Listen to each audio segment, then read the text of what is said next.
Ladies and gentlemen, welcome back. Today, we are not just discussing a tennis match.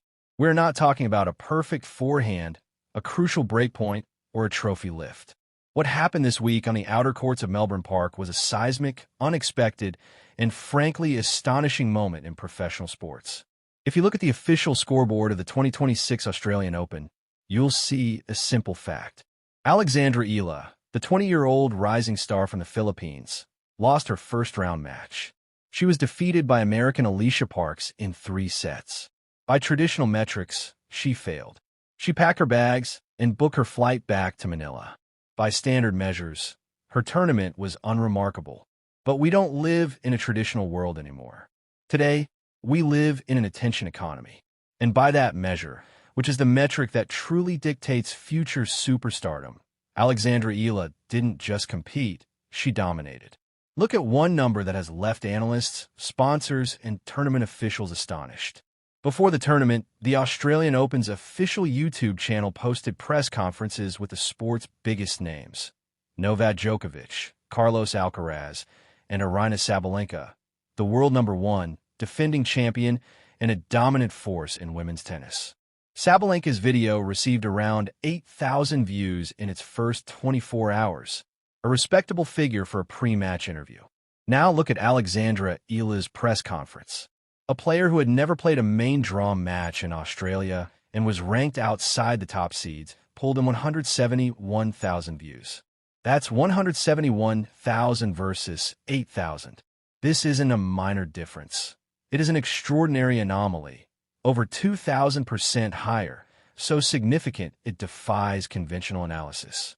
Ben Rothenberg, one of the most respected tennis journalists, asked a question that would have sounded absurd a few years ago. Could Alexandra Eala already be the most popular player in women's tennis? Think about the paradox. She hasn't won a Grand Slam and hasn't entered the top 10, yet in the digital arena, the space that controls endorsements, sponsorships, and television ratings, she is outshining the reigning champions.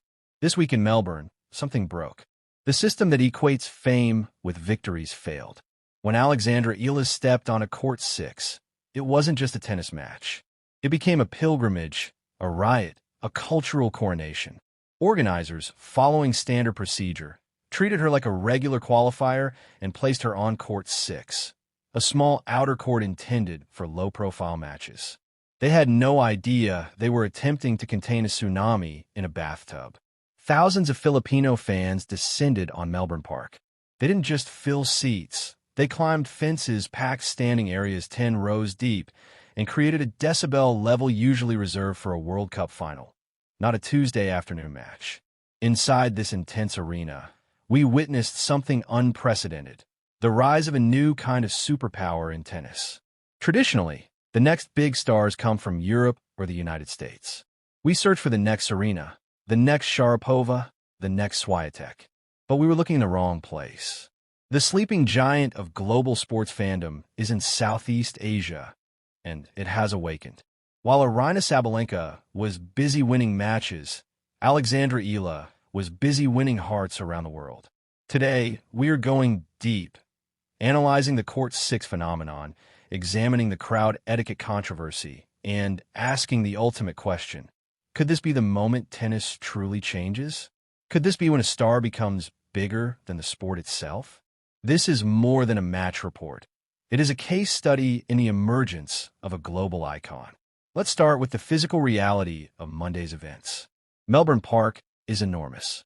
At the center are Rod Laver Arena, the Coliseum for Champions, Margaret Court Arena, and John Cain Arena, stadiums with thousands of seats, ticketed access, and tight security. Surrounding these are the outer courts, courts 6, 8, 13, courts for grinders, where the squeak of sneakers is usually the loudest sound. Matches are scheduled using predictive algorithms. Rule number 1, you play Rod Laver. Unseeded rookie, you go to court 6. That's standard procedure. But the algorithm failed to account for one variable: the Filipino diaspora. The Philippines isn't just a country. It is a global network of passionate fans. In Melbourne alone, nearly 60,000 Filipino-born residents live there. On Monday, It seemed as if every single one had taken the tram to the stadium. Long before Eala picked up a racket, pathways around Court 6 were gridlocked. Security wasn't there to manage the match. It was there to manage the sheer crowd. This is the Manny Pacquiao effect, now applied to tennis. For decades, Manila paused when Pacquiao fought. Streets went silent. Crime rates dropped. Alexandra Eala is showing early signs of that phenomenon. She isn't just an athlete. She represents national pride. Flags waved. Chants of "Let's go, Alex" echoed louder than the matches on nearby courts. Now we come to the etiquette debate. Tennis is a sport of silence and decorum. Applaud winners, stay quiet during faults, never cheer an opponent's errors. On Court 6, these norms were shattered. Fans cheered Parks' double faults. Roars erupted at unforced errors. Parks later admitted it was challenging. She was playing against not only Eala, but a wall of sound demanding her defeat. This sparked debate. Some traditionalists called it disrespectful, while others said this was the kind of passion tennis needs to survive in the modern era. Then there's the match itself.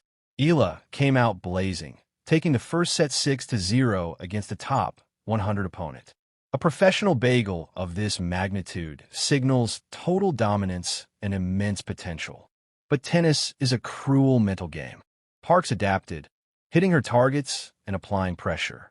Eala tightened under expectation. Unforced errors increased, and she lost 6-3, 6-2 in the next two sets. Yet the loss didn't matter. Normally, a first-round exit stalls momentum, diminishes media coverage, and scares off sponsors. Not for Eala.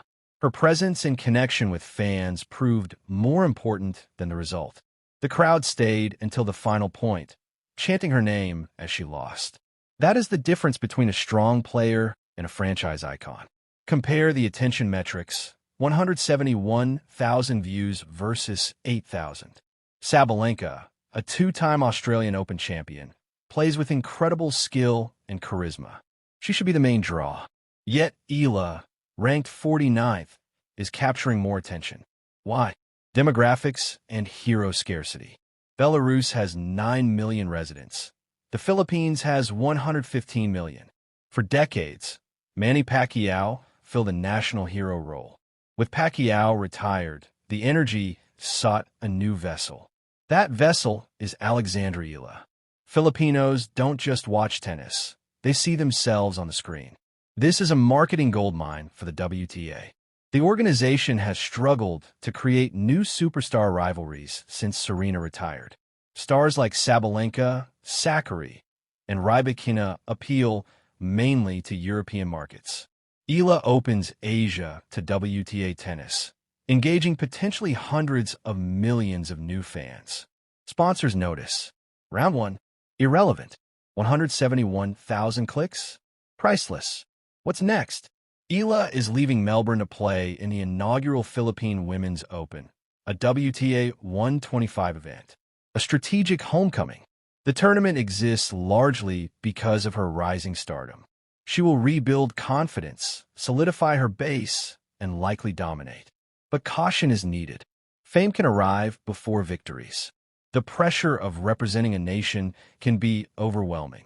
Eala is at a crossroads. She has the stature of a world number one, but the game of a top 50 player. The next 12 months will be decisive.